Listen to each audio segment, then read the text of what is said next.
नाजरीन, इंडिया एक secular state है जहां मेजॉरिटी पॉपुलेशन हिंदूज की है।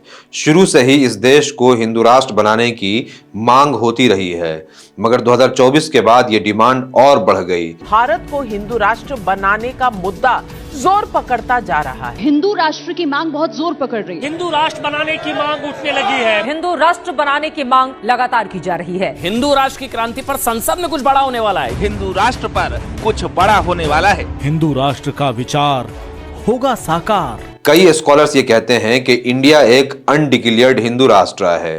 पिछले कुछ सालों में हिंदू राष्ट्र का संविधान बनाया गया, इसकी मांग की आवाज अब और ज्यादा तेज हो गई है।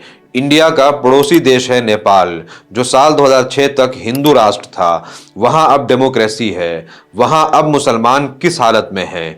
इंडिया में हिंदू राष्ट्र की डिमांड के बाद मुसलमानों का क्या होगा? उनका रोल और रिएक्शन क्या होना चाहिए? हिंदू राष्ट्र को मुसलमानों को कैसे देखनी चाहिए? आज इस वीडियो में डिटेल में समझते हैं। चाँद को एक हिंदू राष्ट्र के रूप में घोषित किया जाए, हिंदू सनातन राष्ट्र के रूप में घोषित किया जाए। अब सोशल मीडिया पर दावे किए जाने लगे हैं कि यूसीसी लागू होने के बाद भारत हिंदू राष्ट्र भी घोषित होने वाला है। दरअसल भारत को हिंदू राष्ट्र घोषित करने की चर्चा अब क्यों जोर पकड़ने लगी है? 1947 के बाद से ही इंडियन पॉलिटिक्स में हिंदुत्व का रोल रहा है। कुछ पार्टीज हार्ड लाइन तो कुछ सॉफ्ट हिंदुत्व की बात करते रहे हैं। गवर्नमेंट के अलग अलग इंस्टीट्यूशंस ने स्लोली हिंदू राष्ट्र की राह हमवार की है, मगर खास करके 2014 के बाद ये कोशिश, ये मूवमेंट अपने आप में बहुत स्ट्रांग हो गया है और उनके इस स्ट्रांग होने को या उनके नक्लो हरकत को अब बहुत क्लियरली महसूस किया जा सकता है। मई 2014 में जब पूर्ण बहुमत की मोदी सरकार बनी, तब से ही देश में हिंदू राष्ट्र की आस रखने वालों की उम्मीद जगने लगी थी। हिंदू लोगों की आस्था हिंदू राष्ट्र के अंदर है तो उसको जरूर मानना चाहिए, क्योंकि मेजॉरिटी के हिसाब से फैसला होता है कि हिंदू राष्ट्र की अवधारणा कहीं गलत नहीं है। हर वो प्रकार से हमें अखंड हिंदू राष्ट्र बनाना है, चाहे इसके लिए प्राण देने पड़े या प्राण लेने पड़े।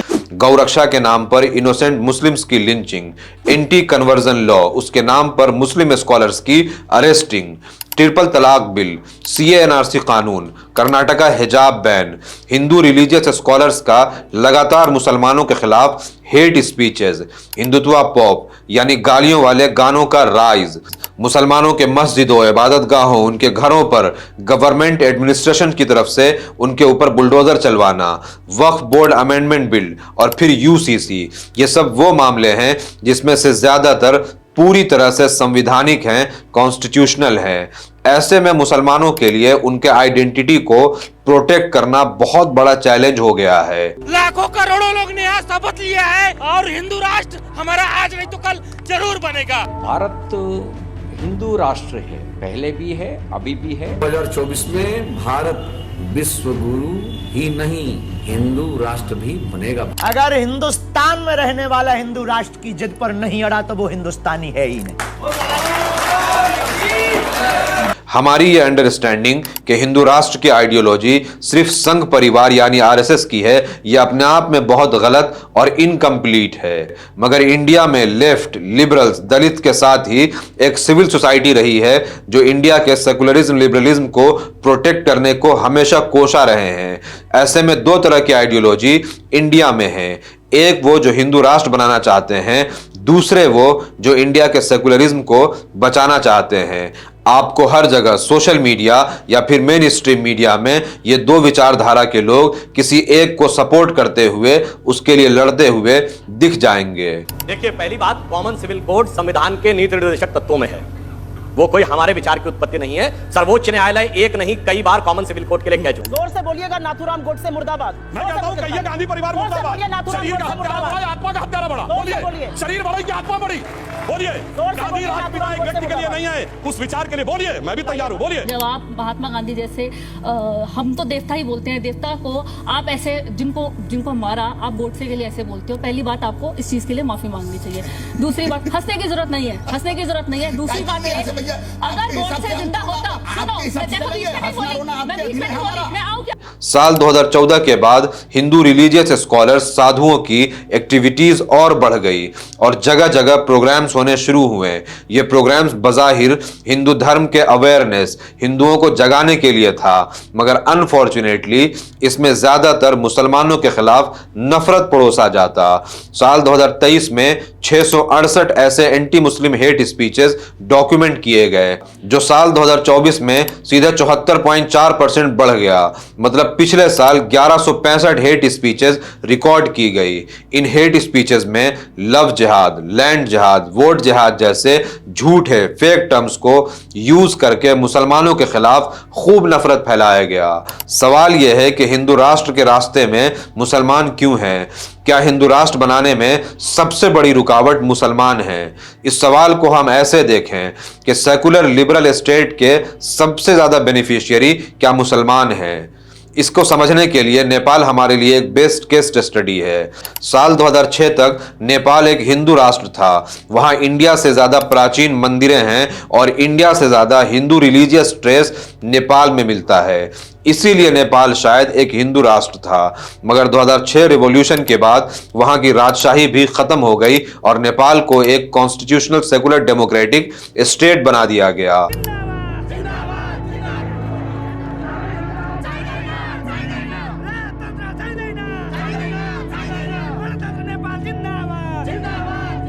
उन्नीस साल के बाद आज फिर नेपाल को दोबारा हिंदू राष्ट्र बनाने के लिए न सिर्फ कई सारी मूवमेंट चल रही हैं, बल्कि वहां भी मुसलमानों के खिलाफ नफरत जैसा माहौल बनाया जा रहा है। सबसे इंपॉर्टेंट चीज यह है कि वहां के मुसलमान ये कहते हैं कि नेपाली मुस्लिम्स डेमोक्रेटिक स्टेट के मुकाबले हिंदू राष्ट्र में ज्यादा सुकून से थे। हम लोग बहुत अच्छी तरह का सेफ तरीका से ही थे।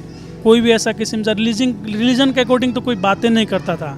हिंदू राष्ट्र होते हुए भी कोई भी नहीं बात करता, या हिंदू या मुस्लिम कोई लोग भी बात नहीं करते थे। लेकिन अभी जब हिंदू राष्ट्र यानी ख़त्म हो गया तो हम बोले ना कि उस वक्त भी हम लोग को वैसा किस्म से एक होता है ना कि लॉस है और इस वक्त वो फ़ायदा नहीं है। नेपाल में मुसलमानों की आबादी 6% है और ज़्यादातर इंडिया नेपाल बॉर्डर के एरिया में है। सवाल यह है कि जिस हिंदू राष्ट्र से इंडिया में मुसलमानों को डराया जाता है, उसी हिंदू राष्ट्र में नेपाल में मुसलमान कैसे सुकून से थे? इसीलिए हमें डेमोक्रेटिक स्टेट के नेचर को समझना होगा। एक वेस्टर्न स्कॉलर एडमंड बर्के कहते हैं कि in a democracy the majority of the citizens are capable of exercising the cruellest operation against minority. इसकी बुनियादी वजह यह है कि पावर में रहने के लिए मेजॉरिटी और माइनॉरिटी के बीच एक अनएंडिंग स्ट्रगल रहता है, जहां सिटीजन्स एक दूसरे को फेलो सिटीजन समझने के बजाय कॉम्पिटिटर समझने लगते हैं और एक ग्रुप दूसरे ग्रुप के अगेंस्ट स्ट्रगल में नफरत के किसी भी हद तक चला जाता है। यही बात बीबीसी की डॉक्यूमेंट्री में नेपाल के एक सीनियर जर्नलिस्ट भी कहते हैं। राजाओं को क्या होता है कि अल्पसंख्यकों को सुरक्षा दे करके उसमें अपनी वैधानिकता जोड़ते हैं। प्रजातंत्र में बहुसंख्यकवाद लागू हो जाता है, तो इसकी वजह से जिसका मत का भार ज़्यादा है उसको ज़्यादा महत्व मिलने लगता है। तो इसी वजह से नेपाल के भी कुछ मुसलमान हैं, वो कहते हैं कि अभी की जो स्थिति है हो सकता है इससे अच्छा रहा हो जब नेपाल हिंदू राष्ट्र ही रहा था। मतलब यह है कि डेमोक्रेसी डिजाइन ही ऐसे होती है कि वहां के मेजॉरिटी को माइनॉरिटी से डराया जाता है। जैसे इंडिया में 80% आबादी को 15% की आबादी से डराया जाता है। अब आप देखें हिंदू राष्ट्र की डिमांड कितनी मजबूत है। साल 2019 में आरएसएस के बड़े आइडियोलॉग सुनील अंबेकर ने RSS road map for the 21st century book लिखी। इस बुक की लॉन्चिंग में खुद आरएसएस प्रमुख मोहन भागवत भी आए थे। इस किताब में उन्होंने लिखा है कि the constitution of Hindu Rashtra will be based on Manusmriti. फरवरी साल 2022 में इलाहाबाद प्रयागराज में धम्म संसद हुआ, जिसमें हिंदू राष्ट्र के संविधान बनाने का प्रपोजल दिया गया, जिसकी सदारत स्वामी आनंद स्वरूप महाराज कर रहे थे। हमने कहा है कि भारत हिंदू राष्ट्र आज से घोषित हो गया। इस साल फरवरी 2025 में वो हिंदू राष्ट्र का कॉन्स्टिट्यूशन 501 पेज में बन करके तैयार हो चुका है। हिंदू राष्ट्र के संविधान का यह प्रारूप है जो कुछ विद्वानों द्वारा, जजों द्वारा, वकीलों द्वारा, धर्माचार्यों द्वारा मिलकर के बनाया गया है और यह संविधान भारत की जनता के लिए प्रारूप में प्रेषित किया गया है। इसका एक रेफरेंडम हम करने वाले हैं। 25 तारीख से हमने बोला था कि अब इसके इम्प्लीमेंटेशन के लिए डिमांड मूवमेंट और तेज किया जाएगा। इसके डिमांड करने वाले कौन लोग हैं, कितने पावरफुल हैं, इसका अंदाजा इसी बात से लगाया जा सकता है कि पिछले 2 साल से हिंदू राष्ट्र की डिमांड के फेस रहे पोस्टर बॉय धीरेंद्र शास्त्री की last week prime minister Modi से मुलाकात हुई। उन्होंने धीरेंद्र शास्त्री को अपना छोटा भाई कहा। मेरे छोटे भाई धीरेंद्र शास्त्री जी काफी समय से देश में एकता के मंत्र को लेकर लोगों को जागरूक करते रह रहे हैं। क्रांति आ रही है, बहुत जल्दी ये क्रांति से संसद में कुछ होने वाला है। धर्म के लिए अगर हिंसा करनी पड़े तो वो हिंसा नहीं है, धर्म की स्थापना के लिए हिंसा। जब सीनियर जर्नलिस्ट पुरुषोत्तम अग्रवाल से पूछा गया कि महाराष्ट्र की एक हिंदू ऑर्गेनाइजेशन कहती है कि 2023 से 2025 के बीच इंडिया एक हिंदू राष्ट्र बन जाएगा, तो उन्होंने कहा कि जिस तरह से ऑपोजिशन बिहेव कर रही है 2025 ना सही उसके अगले कुछ सालों में इंडिया एक हिंदू राष्ट्र बन सकता है। देखिए 2023 से 25 के बीच का तो मुझे पता नहीं, लेकिन जिस तरह इस समय इस देश का अपोजिशन बिहेव कर रहा है और जिस तरह इस देश में left liberal forces in general behave कर रही हैं, तो मुझे ताज्जुब नहीं होगा कि 2025 ना सही तो उसके कुछ दिन बाद ऐसा हो जाए। अब एक सवाल है कि अभी जो सेकुलर डेमोक्रेटिक स्टेट है उसके सबसे ज्यादा बेनिफिशियरी कौन है, यानी इस स्टेट से सबसे ज्यादा किसको फायदा हो रहा है। इसके बेनिफिशियरी 2 ग्रुप हैं। एक ग्रुप वो जो in terms, in values, in ideas की वजह से जाने जाते हैं, मतलब इंडिया अगर एक सेकुलर लिबरल डेमोक्रेटिक स्टेट है तो जो सेकुलर लिबरल लॉबी इंडिया में है वो इसके सबसे ज्यादा बेनिफिशियरी हैं। दूसरा ग्रुप वो है जिन्हें इस डेमोक्रेटिक स्टेट और कॉन्स्टिट्यूशन से वो राइट न सिर्फ मिला हुआ है बल्कि प्रोटेक्टेड है जो उनको कभी नहीं मिलता, जिसमें दलित और ट्राइबल्स हैं। यहां यह बात जरूर ध्यान में रखें कि हिंदू राष्ट्र का संविधान मनुस्मृति पर बेस्ड होगा, जिसमें दलित के लिए ऐसे बहुत से कानून हैं जो डिस्क्रिमिनेटरी और प्रॉब्लमैटिक हैं। अब सवाल यह है कि मुसलमानों का क्या, तो क्या मुसलमान इस सेकुलर डेमोक्रेटिक स्टेट के बेनिफिशियरी हैं? अगर कॉन्स्टिट्यूशनली देखा जाए तो मुसलमान इस स्टेट के सबसे बेचारा और लाचार ग्रुप हैं, जहां संविधान में आर्टिकल 48 है काउ स्लॉटर बैन, जहां अगर कोई गाय के नाम पर लिंच होता है तो बजाय कंपनसेशन मिलने के उसी पर FIR होता है। संविधान में आर्टिकल 44 है जो UCC की एडवोकेसी करता है। आर्टिकल 25 है जिसमें स्टेट को आपके बेसिक रिलीजियस प्रैक्टिस को रेगुलेट करने, रिस्ट्रिक्ट करने का पावर दे करके आपके फ्रीडम ऑफ रिलीजन को खत्म करता है। आर्टिकल 335 और आर्टिकल 341 है जहां दलित अगर इस्लाम कबूल करें तो उसका रिजर्वेशन, उसके सारे बेनिफिट्स छिन जाते हैं। आर्टिकल 40 है जो लोकल और ग्राउंड लेवल पर मुसलमानों को डिस्क्रिमिनेट करता है। MCD का मनमाना कानून है जिसके अंदर मुसलमानों का न घर, न मस्जिद, न मदरसा कुछ भी सुरक्षित नहीं है। हुकूमत जब चाहे उसको बुलडोज कर सकती है और वो पूरी तरह से कॉन्स्टिट्यूशनल माना जाएगा, और अगर कोई उसके खिलाफ आवाज उठाता है तो उसके लिए UAPA टाडा पोडा है, जिसके जरिए मुसलमानों के एक पूरे बेस्ट इंटेलेक्चुअल और क्रीम जनरेशन को आतंकवादी बता करके जेलों में भर दिया जाता है। फिर वक्फ बोर्ड अमेंडमेंट बिल है, CA/NRC लॉ है, ट्रिपल तलाक लॉ है। ये सब वो कानून है जो पूरी तरह से कॉन्स्टिट्यूशनल हैं, जो मुसलमानों को अलग अलग फॉर्म में डिस्क्रिमिनेट करता है। तो यहां ये बात एकदम क्लियर है कि मुसलमानों को हर लेवल पर कॉन्स्टिट्यूशनली, सोशली, इंस्टीट्यूशनली दबाया जा रहा है, मारा जा रहा है। First of all, in the preamble, they have said faith is a fundamental right. So, in this Ram Janmabhoomi, we won the case because my petition, which came in